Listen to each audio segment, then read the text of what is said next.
बिस्मिल्लाहिर्रहमानिर्रहीम। अस्सलाम वालेकुम। आज हमारा लेक्चर नंबर 12 है in text book of econometrics by example which is written by Gujarati. ये हमारा चैप्टर 2 है functional forms of regression model 5 part 6। In today's lecture, we will discuss the reciprocal model. Sometime we come across situation where the relationship between the regressant and regressor is reciprocal or inverse, as in the following regression model. Yi is equal to beta 1 plus beta 2 multiplied by 1 divided by xi plus ui, where vi is the dependent variable and beta 1 is the intercept and beta 2 is the slope and 1 over x is the variable.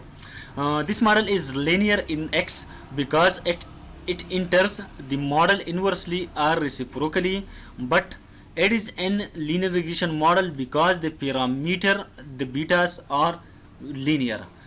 Some time जो है हमें ऐसे situation मिलता है कि हमारा जो variable जो है इसकी जो फंक्शनल फॉर्म है, ठीक है, वो इनवर्स होता है। ठीक है, जिस तरह हमने यहाँ पर जो x है हमारे साथ xi है वो रेसिप्रोकल है। ठीक है, मतलब 1 ओवर x हमने लिखा है। ठीक है, इस तरह हमें सिचुएशन आते हैं। ठीक है, some of the properties of this model are as follows. As x increases indefinitely, the term beta 2 1 multiplied by 1 over xi approaches to 0.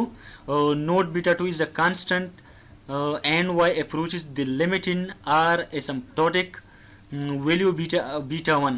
The slope of equation 2.22 is given by delt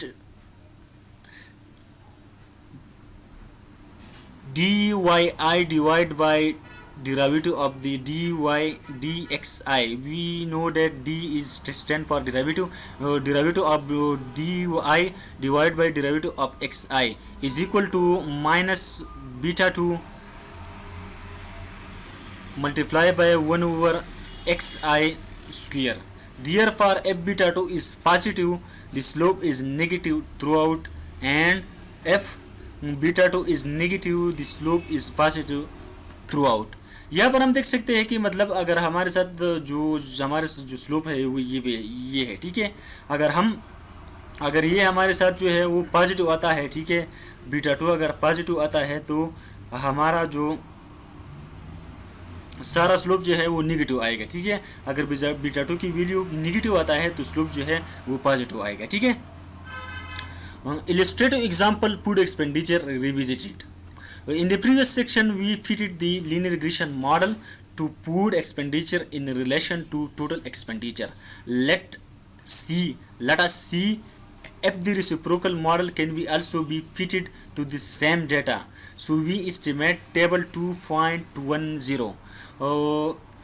SFDHO, which stand for share of food expenditure in total expenditure in given total expenditure, is equal to beta 1 plus beta 2 multiplied by 1 divided by total expenditure plus error term, which name is equation 2.23.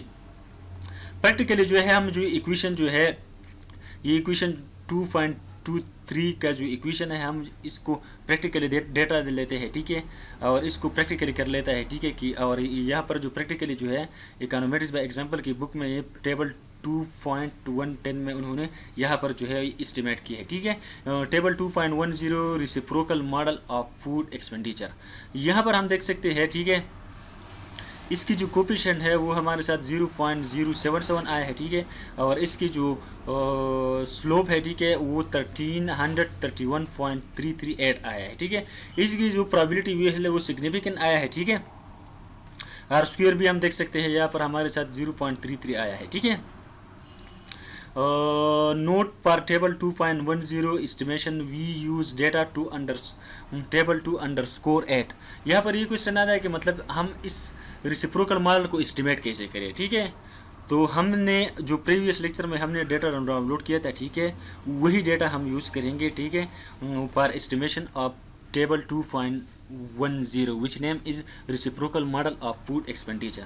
तो मैं सबसे पहले जो है मैं अपने Excel file में आता हूँ, ठीक है, जो डेटा मैंने पहले डाउनलोड की है इकोनॉमेटिक्स बाय एग्जांपल की बुक से, ठीक है। यहाँ पर मैं एक्सेल फाइल में आ गया है, मेरा जो टेबल 2_8 है एक्सेलएस, ये फाइल मैंने ओपन कर लिया, ठीक है। इसलिए मैंने ओपन कर दिया कि पहले कंफर्म करें कि यार ये वेरिएबल है कि नहीं, ठीक है। यहाँ पर हम देख सकते हैं कि हमारा जो एक्सपेंडिचर अंडरस्कोर रेसिप्रोकल REC यहाँ पर लिखा है, ठीक है। तो वही वेरिएबल है जो 1 डिवाइड बाय टोटल एक्सपेंडिचर, ठीक है। यहाँ पर आपने याद रखनी है कि 1 डिवाइड बाय टोटल एक्सपेंडिचर ये वही है, एक्सपेंडिचर अंडरस्कोर रेसिप्रोकल यहाँ पर लिखा है, ठीक है। और हमारा जो डिपेंडेंट वेरिएबल हो वो SFDHO है, ठीक है। ये आपने याद रखनी है, ठीक है, कि हमारा जो डिपेंडेंट वेरिएबल है वो share on food expenditure in given total expenditure, ठीक है, ये वही है।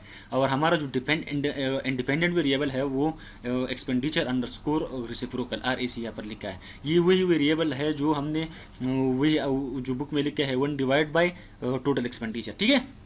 अब मैं इसको बंद कर लेता हूँ, ठीक है।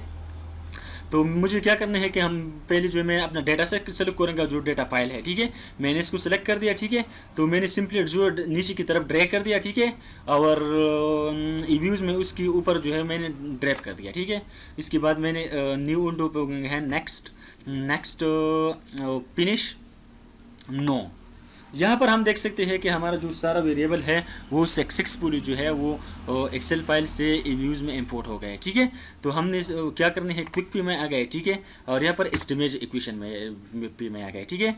मैं आपको दोबारा दिखाता हूँ कि हमारा डिपेंडेंट वेरिएबल जो है वो share on food expenditure in given total expenditure, यहाँ पर हम देख सकते हैं। और हमारा जो इंडिपेंडेंट वेरिएबल है वो हमारा 1 डिवाइड बाय टोटल एक्सपेंडिचर है यहाँ पर, ठीक है। तो यहाँ पर मैं सबसे पहले अपना डिपेंडेंट वेरिएबल लिखूंगा, ठीक है। हमारा डिपेंडेंट वेरिएबल जो है वो शेयर ऑन फूड है, वो share on food expenditure in given total expenditure, ये मेरा आ गया, ठीक है। इसके बाद मैंने स्पेस लगाया, सी मैंने लगाया क्योंकि इंटरसेप्ट मुझे लेने हैं, ठीक है। इसके बाद मैंने total expenditure reciprocal total expenditure यहाँ पर मैंने यहाँ पर लिखा है एक्सपेंडिचर अंडरस्कोर रेसिप्रोकल, यहाँ पर ये वही आएगा, ठीक है। तो इसके बाद मैंने ओके कर लिया, ठीक है। ओके करने के बाद हम यहाँ पर देख सकते हैं इसकी जो रेसिप्रोकल यहाँ की रिजल्ट जो है 1331 है, और जो टेबल में हमने जो इस टेबल में हमने बुक से डाउनलोड किया, ठीक है, इन दोनों का रिजल्ट जो है सेम है, यहाँ पर हम देख सकते हैं, ठीक है। इसलिए सेम है क्योंकि हमने सेम टू सेम जो है वो डेटा हमने यूज़ किया है, ठीक है। इसलिए इसकी जो कोपिशन है इसकी रिजल्ट जो है सेम है, क्योंकि इकोनॉमेटिक्स बाय एग्जांपल ने जो डेटा यूज़ की है वही डेटा हमने यूज़ की है, ठीक है। मैं हर बार इसलिए आपको लेक्चर में अपने हर बार मैं आपको न्यू लेक्चर में बताता हूँ कि मतलब वही डेटा हमने यूज़ किया है, क्योंकि अगर न्यू बंदे आते हैं तो इसको मसला ना हो, ठीक है। यहाँ पर जो ग्राफिकली रिप्रेजेंटेशन है फिगर 2.23, ठीक है, उन्होंने जो है वो सिंपली जो है स्कैटर प्लॉट ली है, ठीक है, एक टोटल एक्सपेंडिचर का और share output expenditure in total expenditure, सही है, ठीक है। इसको इन दोनों का लिए है, ठीक है, कि इसकी रिलेशनशिप क्या है वो हम देख सकते हैं कि इसकी रिलेशनशिप जो है वो नेगेटिव है, ठीक है। तो फिर मैं अपने व्यूज़ में आ गया, ठीक है। अब जो है मैं फिगर 2.23 को जो है इसका स्कैटर प्लॉट ले लूँगा, ठीक है। तो मैं व्यूज़ पे आ गया, ठीक है। ये मैंने जो न्यू विंडो ओपन हो गया था, व्यू जो रिग्रेशन के आउटपुट थे मैंने ख़त्म कर लिया, ठीक है। तो मैं क्विक पे आ गया, ठीक है। क्विक के बाद मैं ग्राफ पे आ गया, ठीक है। यहाँ पर ग्राफ पे आ गया, ठीक है। तो सबसे पहले जो है मुझे एक्सपेंडिचर लेने हैं, ठीक है, यहाँ पर आप देख सकते हैं, ठीक है। और इसके बाद जो है share output expenditure in given total expenditure, ठीक है, यहाँ पर मेरे साथ आ गए, ठीक है। ओके कर लिया मैंने। फिर मुझे जो है ना यहाँ पर मैंने एक न्यू विंडो ओपन हो गया, ठीक है। यहाँ पर मुझे स्कैटर प्लॉट जो है वो सेलेक्ट करनी है, ठीक है। और इसके बाद मैंने ओके कर लिया। तो यहाँ पर इन दोनों के रिजल्ट जो है हम देख सकते हैं।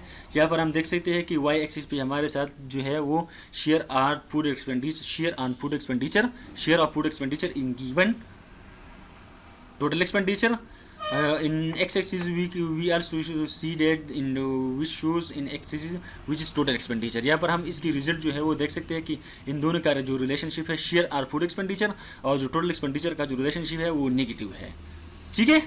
अभी मैंने इसके रिव्यूज़ में भी आपको बताया, ठीक है।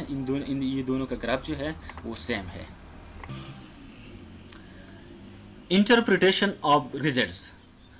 Both regression coefficient are statistically highly significant, but their p-value are practically zero.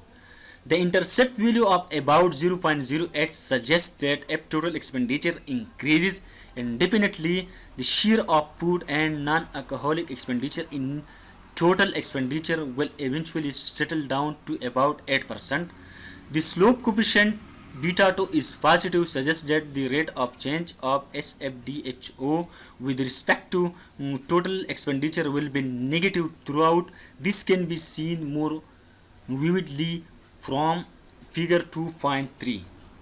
यहाँ पर हम देख सकते हैं, ठीक है, मैंने आपको पहले भी बताया, अगर बीटा 2 जो हमारे साथ ये है, ठीक है, 1 डिवाइड बाई एक्सपेंडिचर है, अगर इसकी वैल्यू जो है वो पॉजिटिव आ गया तो हमारा सारा जो स्लोप है वो निगेटिव आ जाएगा। ठीक है, मैंने पहले भी आपको बताया ये बात। ठीक है, यहाँ पर हम देख सकते हैं इसका जो स्लोप जो है वो निगेटिव है। ठीक है, इसकी स्लोप जो है वो नेगेटिव है। ठीक है, तो हम इस तरह देख सकते हैं, अगर हमारे साथ टोटल एक्सपेंडिचर ज़्यादा होती है, ठीक है, तो 0.8% जो है या जो 7 या 8% जो है वो हमारा जो share on food expenditure in given total expenditure वो जो कम हो जाएगी। ठीक है, और ये मैंने आपको ये भी बताया कि इसकी जो कोपिशन आए है, ठीक है, 1 डिवाइड बाई एक्सपेंडिचर की जो कोपिशन आए है, ठीक है, ये हमारे साथ पॉजिटिव आ गया है तो हमारा स्लोप जो है वो निगेटिव आएगा। ठीक है, और इसकी रिजल्ट जो है प्रोबेबिलिटी की जो है वो भी हाईली सिग्निफिकेंट यहाँ पर आ गया है। ठीक है, यहाँ पर इस ग्राफ में हम देख सकते हैं, इस वाई एक्सिस पे हमने जो है वो एक्सपेंडिचर और ऑन फूड जो है वो हमने एस्टिमेट किया है। ठीक है, और यहाँ पर जो है एक्स एक्सिस पे हमने टोटल एक्सपेंडिचर जो है वो हमने किया है। ठीक है, इसकी जो रिलेशनशिप है वो नेगेटिव है और यहाँ पर आ गया है। ठीक है, thanks for watching my video, please subscribe to my YouTube channel. Thanks, अल्लाह हाफिज़।